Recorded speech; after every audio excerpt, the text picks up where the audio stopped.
Presiden Jokowi sudah 2 kali menjadi wali kota, 1 kali menjadi gubernur, dan 2 kali menjadi presiden. Tapi ijazahnya masih ada yang memfitnah palsu. Fitnah ini sebenarnya bukan hal yang baru. Sudah dilancarkan berulang-ulang. Gerombolan yang memfitnah pun itu-itu juga. Sekarang buzzer-buzzer alias pendukung Anies Baswedan dan HTI. Fatwa itu pendapat. Fatwa bisa didebat. Fatwa tidak mengikat. Fatwa itu opini, tidak suci, meniscayakan toleransi. Dan sebaik-baik fatwa, suara hati nurani. Inilah Fatwa Guntur Romli. Assalamualaikum warahmatullahi wabarakatuh. Salam sejahtera untuk kita semua. Shalom. Shalom Aleichem, Om Swastiastu, Namo Buddhaya, Rahayu, Salam Nusantara.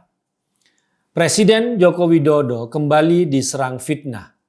Bukan fitnah baru, tapi fitnah lama yang dimamah biak oleh gerombolan pembenci. Istilah memamah biak fitnah adalah kata yang tepat untuk menggambarkan kelakuan mereka.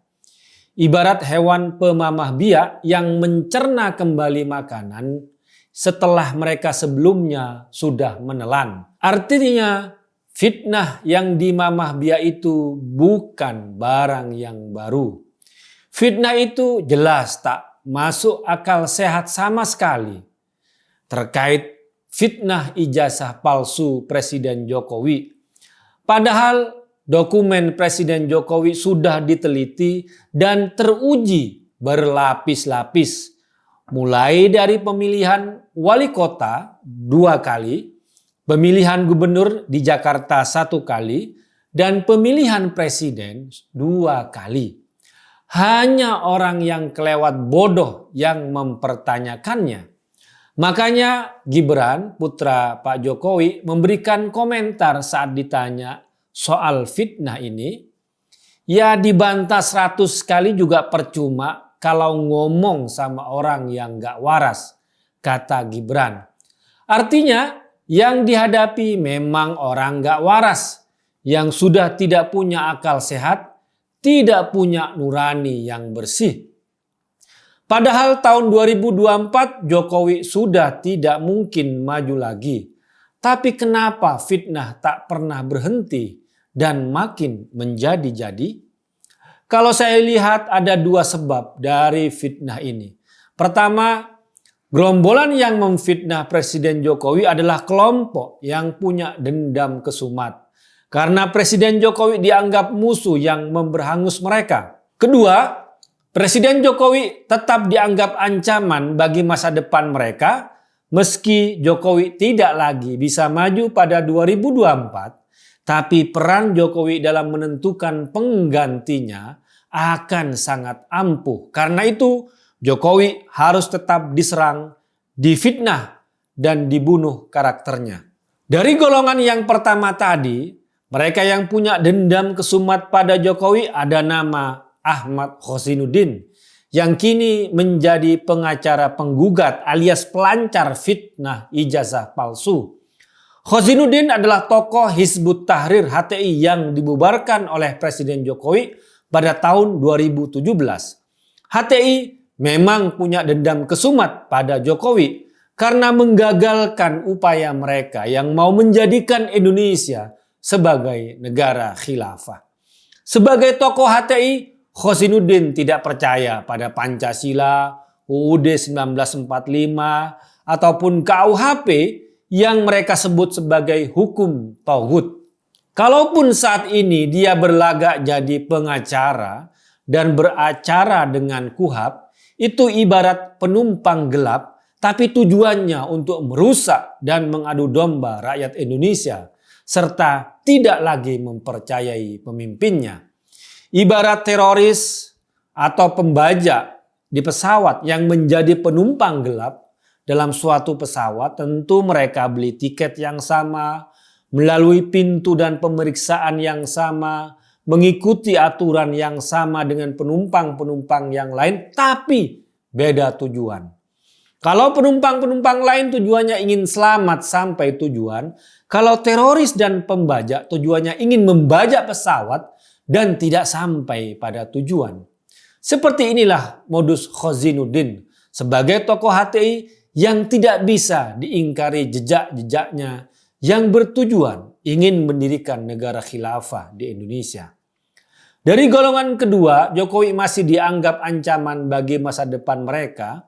Meski tak lagi bisa maju pada tahun 2024 adalah para pendukung Anies Baswedan yang ngebet untuk tahun 2024. Sebutlah satu akun di Twitter dengan nama @Dr.Tifa yang sangat gencar sebagai buzzer Anies Baswedan tapi juga sangat gencar memfitnah Presiden Jokowi. Tweet Tifa yang mengaku dokter itu sebenarnya konyol kalau tidak mau mengatakan tolol. Dia mengaku belajar anatomi tapi menganalisa dua foto Presiden Jokowi yang berbeda usia. Yang satu masih muda dan berkumis, dan foto lagi usia saat ini dan tidak berkumis juga beda pose. Yang satunya agak tersenyum, satunya tidak. Kemudian dengan mengaku sebagai dokter dan belajar anatomi, tapi yang dijadikan bukti hanya foto, Tifa membuat kesimpulan dungu. Dua foto itu orang yang berbeda. Tifa ini mengamati anatomi atau fotografi. Kok mengambil kesimpulan mengatasnamakan anatomi tapi hanya dari dua foto saja. Setelah disebarkan fotokopi ijazah UGM milik Presiden Jokowi, Tifa masih membuat fitnah dengan menunjukkan ijazah dia sendiri di UGM yang nama dia di ijazah dengan tulisan tangan yang katanya tulisan tangan yang indah, tapi di ijazah Pak Jokowi ditulis yang katanya sembarangan. Hanya berpatokan pada jenis tulisan di ijazahnya sendiri, kemudian Tifa membuat kesimpulan dungu bahwa ijazah Jokowi bisa dipertanyakan.